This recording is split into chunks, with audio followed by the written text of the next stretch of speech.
Hello guys and welcome back to my channel. Today in this quick video, I'm going to discuss the differences between the European version of the DJI Mavic Air 2 and the American one, and the ability to unlock FCC mode in areas where it is disabled.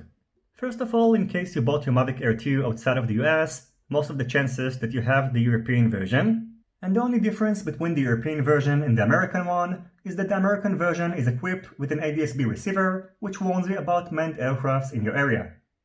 Except that both versions are equipped with the same hardware, and the difference in terms of maximum transmission distance between the different modes is caused by a software limitation, which is based on your location and not the version of the drone.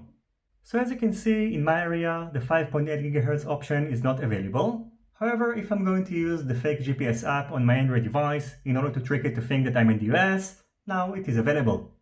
The only problem is the actual mode is determined once your drone is going to acquire enough satellites, so it's not going to matter if you're going to trick it to think that the radio controller is inside the US, because the mode is going to be based on the location of your drone. So hypothetically speaking, if you are flying the Mavic Air 2 from the US outside the US, once you are going to cross the border, the mode is going to be changed from FCC to CE depending on the direction of your flight, and your range is going to be decreased. So the only way to remove this limitation at the moment of shooting this video is to install a modified version of the DJI Fly app, which is currently available only for iOS devices. And in order to install this app, most of the chances are that you're going to need to jailbreak your iOS device, as I haven't been able to install this app using other methods. In order to avoid legal issues, you can find a link to a video that shows how to install this app in the description of this video, and even though I didn't manage to install the app using the method which is shown, it still links to the required modded IPA file.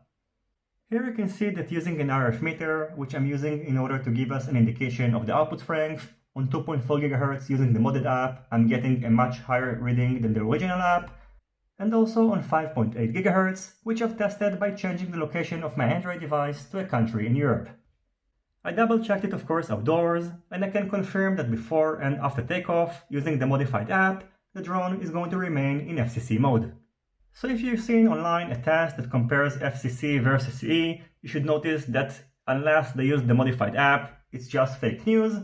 And of course, I'm going to actually compare FCC and CE modes on one of my next videos, so stay tuned. As always, I thank you for watching my video. I hope you enjoyed it and you find it useful. If you have any questions, feel free to ask them in the comment section down below. Don't forget to leave a thumbs up if you like this video, and consider subscribing to my channel and hitting the notifications bell if you're not already subscribed. See you on my next videos, and goodbye.